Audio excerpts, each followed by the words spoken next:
Hello guys, welcome to Apoorva's kitchen. ಇವತ್ತು ನಾನು ಹೇಳ್ಕೊಡ್ತಾ ಇರೋ ರೆಸಿಪಿ ಚಿಕನ್ ಟಿಕ್ಕಾ. ತುಂಬ ಸಿಂಪಲ್ಲಾಗಿ ಮಾಡ್ಕೊಳ್ಳೋ ಅಂಥ ರೆಸಿಪಿ. ನಿಮಗೆ ಹೊರಗಡೆ ಯಾವ ಥರ ಟೇಸ್ಟ್ ಸಿಗುತ್ತಲ್ಲ ಅದೇ ಥರನೇ ಸಿಗುತ್ತೆ, ಮತ್ತು ಮನೆಯಲ್ಲೇ ಇರೋ ಇಂಗ್ರೀಡಿಯೆಂಟ್ಸ್ನ ಯೂಸ್ ಮಾಡಿಕೊಂಡು ನಾವು ಇದನ್ನು ಮಾಡ್ಕೊಳ್ಳೋದು. ಸೊ ಇದನ್ನು ಹೇಗೆ ಮಾಡ್ಕೊಳ್ಳೋದು ಅಂತ ನೋಡೋಣ. ನೀವು ಟಿಕ್ಕಾ ಯಾವುದೇ ಮಾಡ್ಕೋತೀರಾ ಅಂದರೂ, ಚಿಕನ್ ಟಿಕ್ಕಾ ಆಗ್ಬೋದು, ಮಲಾಯ್ ಟಿಕ್ಕಾ ಆಗ್ಬೋದು, ಅದೇ ಥರ ಯಾವುದೇ ಟಿಕ್ಕಾ ಮಾಡ್ಕೋತೀರಾ ಅಂದರೂ ಮೊದಲು 2 ಮ್ಯಾರಿನೇಷನ್ ಬೇಕಾಗುತ್ತೆ. ಇದರಲ್ಲಿ ಮೊದಲನೇ ಮ್ಯಾರಿನೇಷನ್ ನಾನು ಹೇಳ್ಕೊಡ್ತಾ ಇದ್ದೀನಿ. ಒಂದು ಬೌಲ್ಗೆ ಮೊದಲು 1 ಟೇಬಲ್ ಸ್ಪೂನಷ್ಟು ಶುಂಠಿ ಬೆಳ್ಳುಳ್ಳಿ ಪೇಸ್ಟ್ ಹಾಕ್ಕೊಳ್ಳಿ. ಇನ್ನೊಂದು ಟೇಬಲ್ ಸ್ಪೂನಷ್ಟು ನಾನಿಲ್ಲಿ ಸಾಸಿವೆ ಎಣ್ಣೆ ತೊಗೊಂಡಿದ್ದೀನಿ. ನೀವು ಸಾಸಿವೆ ಎಣ್ಣೆ ತೊಗೋತೀರಾ ಅಂತ ಅಂದರೆ ಅದನ್ನು ಚೆನ್ನಾಗಿ ಕಾಯಿಸ್ಬಿಟ್ಟು, ಹೊಗೆ ಬರುತ್ತಲ್ಲ ಆ ಥರ ಕಾಯಿಸ್ಬಿಟ್ಟು ಆರಿಸ್ಬಿಟ್ಟು ಹಾಕ್ಕೊಳ್ಳಿ. ಇಲ್ಲ ಅಂತ ಅಂದರೆ ಅದ್ರ ಫ್ಲೇವರ್ ತುಂಬ ಸ್ಟ್ರಾಂಗ್ ಇರುತ್ತೆ. ಇಲ್ಲ ಸಾಸಿವೆ ಎಣ್ಣೆ ಬೇಡ ಅಂತ ಅಂದರೆ ನೀವು ನಾರ್ಮಲ್ ಎಣ್ಣೆ ಕೂಡ ಹಾಕ್ಕೋಬೋದು, ಬಟ್ ರೆಸ್ಟೋರೆಂಟಲ್ಲಿ ಸಾಸಿವೆ ಎಣ್ಣೆನೇ ಯೂಸ್ ಮಾಡೋದು. ಇಲ್ಲಿ 1 ಟೀ ಸ್ಪೂನಷ್ಟು ನಾನು ವೆನಿಗರ್ ತೊಗೊಂಡಿದ್ದೀನಿ. ಖಾರದ ಪುಡಿ 1 ಟೇಬಲ್ ಸ್ಪೂನ್ ಅಷ್ಟು ತೊಗೊಂಡಿದ್ದೀನಿ. ಖಾರ ನೀವು ನೋಡಿ ಹಾಕ್ಕೊಳ್ಳಿ. ನಾನಿಲ್ಲಿ ಕಾಶ್ಮೀರಿ ರೆಡ್ ಚಿಲ್ಲಿ ಪೌಡರ್ನ ತೊಗೊಂಡಿದ್ದೀನಿ, ಕಲರ್ ಚೆನ್ನಾಗಿ ಬರುತ್ತೆ ಅಂತ ಹೇಳ್ಬಿಟ್ಟು. ನೆಕ್ಸ್ಟು ರುಚಿಗೆ ಎಷ್ಟು ಬೇಕೋ ಅಷ್ಟು ಉಪ್ಪು ಹಾಕ್ಕೊಂಡಿದ್ದೀನಿ. ಇದಿಷ್ಟನ್ನು ಹಾಕಿಬಿಟ್ಟು ಮೊದಲು ಚೆನ್ನಾಗಿ ಮಿಕ್ಸ್ ಮಾಡ್ಕೊಳ್ಳಿ. ಇದು ಮೊದಲನೇ ಮ್ಯಾರಿನೇಷನ್ ಆಗುತ್ತೆ. ಇದರಲ್ಲಿ ಚಿಕನ್ ಹಾಕಿಬಿಟ್ಟು ನೀವು ಹತ್ತತ್ರ ಒಂದು ಅರ್ಧ ಮುಕ್ಕಾಲು ಗಂಟೆ ಎತ್ತಿಟ್ಕೊಳ್ಳಿ. ಅದಕ್ಕಿಂತ ಜಾಸ್ತಿ ಎತ್ತಿಟ್ಕೊಂಡ್ರು ಟೇಸ್ಟ್ ತುಂಬ ಚೆನ್ನಾಗಿರುತ್ತೆ. ಮಿನಿಮಮ್ ಅರ್ಧ ಮುಕ್ಕಾಲು ಗಂಟೆ ಎತ್ತಿಟ್ಕೋಬೇಕಾಗತ್ತೆ. 2ನೇ ಮ್ಯಾರಿನೇಷನ್ನ ಈ ಮ್ಯಾರಿನೇಟ್ ಆದಮೇಲೆ ನಾವು ಮಾಡೋದು. ಸೊ ನಾನಿವಾಗ ಇಲ್ಲಿ ಹೆಚ್ಚು ಕಮ್ಮಿ ಅರ್ಧ kg ಬೋನ್ಲೆಸ್ ಚಿಕನನ್ನು ತೊಗೊಂಡಿದ್ದೀನಿ. ನಾರ್ಮಲಿ ಇದರಲ್ಲಿ ಬೋನ್ಲೆಸ್ ಚಿಕನ್ನೇ ಯೂಸ್ ಮಾಡೋದು. ಪೀಸಸ್ಸು ಮೀಡಿಯಮ್ ಆಗಿರಲಿ, ತುಂಬ ದೊಡ್ಡದಿದ್ರೂ ಚೆನ್ನಾಗಿರಲ್ಲ, ಸಣ್ಣದಿದ್ರೂ ಚೆನ್ನಾಗಿರೋದಿಲ್ಲ. ಇದಿಷ್ಟನ್ನು ಇವಾಗ ಚೆನ್ನಾಗಿ ಮಿಕ್ಸ್ ಮಾಡ್ಕೊಳ್ಳಿ. ನೋಡಿ, ಮಿಕ್ಸ್ ಮಾಡಿಕೊಂಡು ನಾನು ಹೇಳಿದಾಗ ಇದನ್ನು ಅರ್ಧ ಮುಕ್ಕಾಲು ಗಂಟೆ ನೀವು ಎತ್ತಿಟ್ಕೋಬೇಕಾಗತ್ತೆ. ಮುಕ್ಕಾಲು ಗಂಟೆ ಆಗಿದೆ. ನಾನಿವಾಗ ಸೆಕೆಂಡ್ ಮ್ಯಾರಿನೇಷನ್ ಮಾಡ್ಕೋತಾ ಇದ್ದೀನಿ. ಅದೇ ಬೌಲ್ಗೆ ನಾನಿಲ್ಲಿ ಮೊಸರು ತೊಗೋತಾ ಇದ್ದೀನಿ. 1 ಬೌಲಷ್ಟು ಮೊಸರು ತೊಗೋತಿದ್ದೀನಿ. ಮೊಸರು ನೀವು ಯಾವ ಥರ ತೊಗೋಬೇಕು ಅಂತ ಅಂದರೆ ಪೂರ ಗಟ್ಟಿ ಇರಬೇಕು. ಗಟ್ಟಿ ಮೊಸರನ್ನ ಒಂದು ಕರ್ಚೀಫಲ್ಲೋ ಅಥವಾ ಕಾಟನ್ ಬಟ್ಟೆಲ್ಲೋ ಹಾಕ್ಬಿಟ್ಟು ನೀವು ಎಲ್ಲಾದರೂ ಒಂದು ಕಡೆ ನಲ್ಲಿಗೋ ಎಲ್ಲರೂ ಒಂದು ಕಡೆ ನೇತಾಕ್ಬಿಡಿ. ಅದರಲ್ಲಿರೋ ನೀರೆಲ್ಲ ಹೊಟ್ಟೋಗಬೇಕು. ಸುಮಾರು ಒಂದು ಅರ್ಧ ಮುಕ್ಕಾಲು ಗಂಟೆ ಇಟ್ಟರೆ ನೀರೆಲ್ಲ ಹೊಟ್ಟೋಗುತ್ತೆ. ಈ ಕನ್ಸಿಸ್ಟೆನ್ಸಿಗೆ ಬಂದಾಗ ಮೊಸರು ಯೂಸ್ ಮಾಡ್ಕೊಳ್ಳಿ. ಯಾಕಂದರೆ ತುಂಬ ತೆಳ್ಳಗಿದ್ದಾಗ ಯೂಸ್ ಮಾಡಿದ್ರೆ ಮ್ಯಾರಿನೇಷನ್ ಅಷ್ಟು ಚೆನ್ನಾಗಾಗೋದಿಲ್ಲ, ಮತ್ತು ಅಷ್ಟು ಚೆನ್ನಾಗಿ ಇಟ್ಕೊಳ್ಳೋದಿಲ್ಲ ಖಾರ ಎಲ್ಲ. ಇಲ್ಲಿ ಕಡಲೆ ಹಿಟ್ಟು ನಾನು 1 ಟೇಬಲ್ ಸ್ಪೂನಷ್ಟು ತೊಗೊಂಡಿದ್ದೀನಿ. ಸ್ವಲ್ಪ ಹುರ್ಕೊಂಡು ತೊಗೊಂಡಿದ್ದೀನಿ ಕಡಲೆ ಹಿಟ್ಟನ್ನ, ನೀವು ಹಸಿ ತೊಗೋಬೇಡಿ. 1 ಟೀ ಸ್ಪೂನಷ್ಟು ನಾನಿಲ್ಲಿ ಗರಂ ಮಸಾಲ ತೊಗೊಂಡಿದ್ದೀನಿ. ನೆಕ್ಸ್ಟು ನಾನಿಲ್ಲಿ 1 ಟೀ ಸ್ಪೂನಷ್ಟು ಕಿಚನ್ ಕಿಂಗ್ ಮಸಾಲ ತೊಗೊಂಡಿದ್ದೀನಿ. ಚಾಟ್ ಮಸಾಲ 1 ಟೀ ಸ್ಪೂನಷ್ಟು ತೊಗೊಂಡಿದ್ದೀನಿ. ಮತ್ತು ಖಾರದ ಪುಡಿ, ಕಾಶ್ಮೀರಿ ರೆಡ್ ಚಿಲ್ಲಿ ಪೌಡರ್ ತೊಗೊಂಡಿದ್ದೀನಿ. ನೆಕ್ಸ್ಟ್ ಇಲ್ಲಿ ಎಣ್ಣೆ, ನಾನು ಹೇಳಿದಾಗೆ ಸಾಸಿವೆ ಎಣ್ಣೆ ತೊಗೊಂಡಿದ್ದೀನಿ.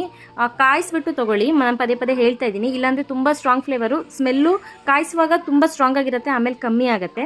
ಇಷ್ಟ ಇಲ್ಲ ಅಂತಂದರೆ ನೀವು ನಾರ್ಮಲ್ ಆಗಿ ಸನ್ಫ್ಲವರ್ ಆಯಿಲ್ನ ನೀವು ಯೂಸ್ ಮಾಡ್ಕೋಬೋದು. ನೆಕ್ಸ್ಟ್ ನಾನು ಇಲ್ಲಿ ಕಸೂರಿ ಮೇಥಿ ತೊಗೊಂಡು ಸ್ವಲ್ಪ ಕ್ರಷ್ ಮಾಡಿಕೊಂಡು ಹಾಕೋತಾ ಇದ್ದೀನಿ, ಅದ್ರ ಫ್ಲೇವರ್ಸ್ ಎಲ್ಲ ಚೆನ್ನಾಗಿ ಬಿಟ್ಕೋಬೇಕು ಅಂತ ಹೇಳ್ಬಿಟ್ಟು.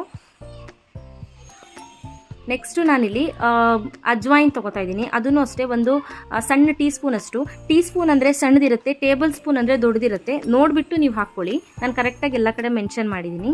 ಸೊ ನೆಕ್ಸ್ಟು ನಾವು ಚಿಕನ್ನಿಗೆ ಉಪ್ಪು ಹಾಕ್ಕೊಂಡಿದ್ದೆ. ಇಲ್ಲಿ ಈ ಖಾರಕ್ಕೆ ಮೊಸರಿಗೆ ಎಷ್ಟು ಬೇಕೋ ಅಷ್ಟು ಉಪ್ಪು ಹಾಕ್ಕೊಂಡು ಅರ್ಧ ಟೀ ಸ್ಪೂನಷ್ಟು ನಾನು ಶುಂಠಿ ಬೆಳ್ಳುಳ್ಳಿ ಪೇಸ್ಟ್ ಹಾಕ್ಕೊಂಡಿದ್ದೀನಿ. ಫುಡ್ ಕಲರ್ ಇಲ್ಲಿ ಒಂದು 5-6 ಪಿಂಚಷ್ಟು ಹಾಕ್ಕೊಂಡಿದ್ದೀನಿ. ಫುಡ್ ಕಲರ್ ಬೇಕಾದರೆ ಹಾಕ್ಕೊಳ್ಳಿ, ಇಲ್ಲ ಟೋಟಲಿ ಆಪ್ಷನಲ್ ಇದು. ಇದಿಷ್ಟನ್ನು ಚೆನ್ನಾಗಿ ಮಿಕ್ಸ್ ಮಾಡ್ಕೊಳ್ಳಿ.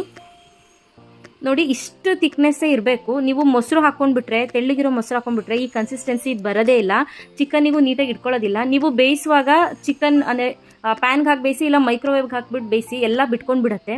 ಸೊ ಅದಕ್ಕೋಸ್ಕರ ಮೊಸರನ್ನ ಇದೇ ಥರ ನೀವು ಯೂಸ್ ಮಾಡ್ಕೋಬೇಕು.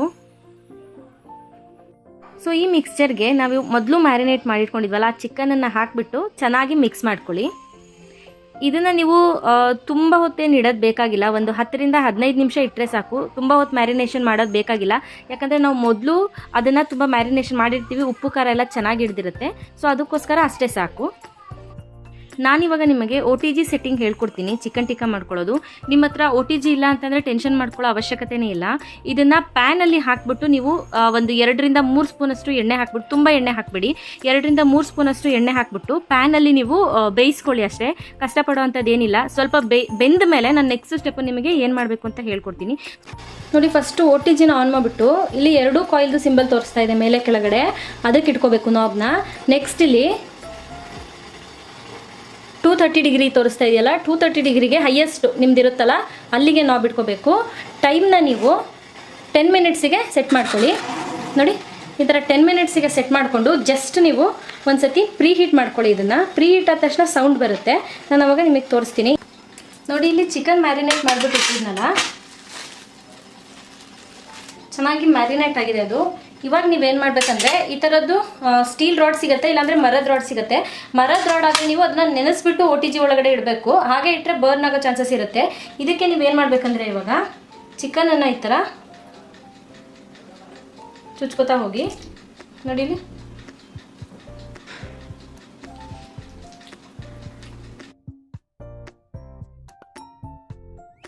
ನೋಡಿ ಈ ಥರ ಚುಚ್ಚಿಬಿಟ್ಟು ನನ್ನ ಹತ್ರ ಈ ಥರ ರಿಂಗ್ ಇದೆ, ನಾನು ರಿಂಗಲ್ಲಿ ಇಡ್ತೀನಿ. ಇಲ್ಲ ನೀವು ಇದನ್ನು ಡೈರೆಕ್ಟಾಗಿ OTGಲಿ ಇಡ್ಬೋದು, ನಾನು ತೋರಿಸ್ತೀನಿ.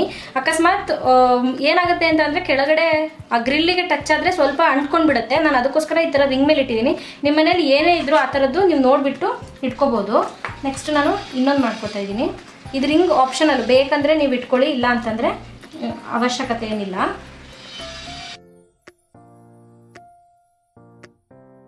ಇವಾಗ ಇದು ನೋಡಿ ಪ್ರೀ ಹೀಟ್ ಆಗಿದೆ. ಇವಾಗಿದು ಈಗ ಏನು ಮಾಡಬೇಕಂದ್ರೆ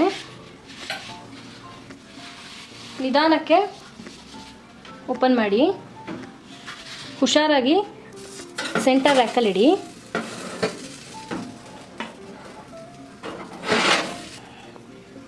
ಇವಾಗ ಇದನ್ನು ಇಲ್ಲಿ ನೋಡಿ ತೋರಿಸ್ತೀನಿ ನಾನು. 20 ಮಿನಿಟ್ಸಿಗೆ ಸೆಟ್ ಮಾಡಿ. 20 ಮಿನಿಟ್ಸಲ್ಲಿ ನಿಮಗೆ ಗೊತ್ತಾಗುತ್ತೆ ಟೈಮು, ಕಲರ್ ಗೊತ್ತಾಗತ್ತಲ್ವಾ, ಆವಾಗ ತೆಗಿಬೇಕೋ ಬೇಡವೋ, ಇನ್ನೊಂದು 5 ನಿಮಿಷ ಇಡಬೇಕು ಅಂತ ಗೊತ್ತಾಗುತ್ತೆ. ಮತ್ತು ಇಲ್ಲಿ ಕಾಣ್ತಾ ಇದೆಯಲ್ಲ, ಇಲ್ಲಿ ನೋಡಿ ಎಕ್ಸ್ಟ್ರಾ ಇರೋ ಇದೆಲ್ಲ ಬೀಳ್ತಾ ಇದೆ, ಅದನ್ನು ನೀವು ತೆಗೆದುಬಿಟ್ಟು ವಾಶ್ ಮಾಡ್ಕೋಬೋದು. ಆಮೇಲೆ ಇದಾದಮೇಲೆ ನಾನು ನಿಮಗೆ ತೋರಿಸ್ತೀನಿ. ನೋಡಿ ಈ ಥರ ಜಾಲರಿ ಏನಾದರೂ ಇಟ್ಬಿಟ್ಟು ನಾವು ರೆಡಿ ಮಾಡ್ಕೊಂಡಿದ್ವಲ್ಲ ಅದನ್ನು ಇಲ್ಲಿ ಇಟ್ಕೊಳ್ಳಿ. ಒಂದು 2 ನಿಮಿಷ ಅಷ್ಟೇ ಇದನ್ನು ಫ್ರೈ ಮಾಡಬೇಕು.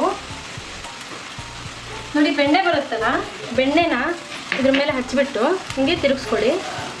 ನೋಡಿ ಈ ಥರ.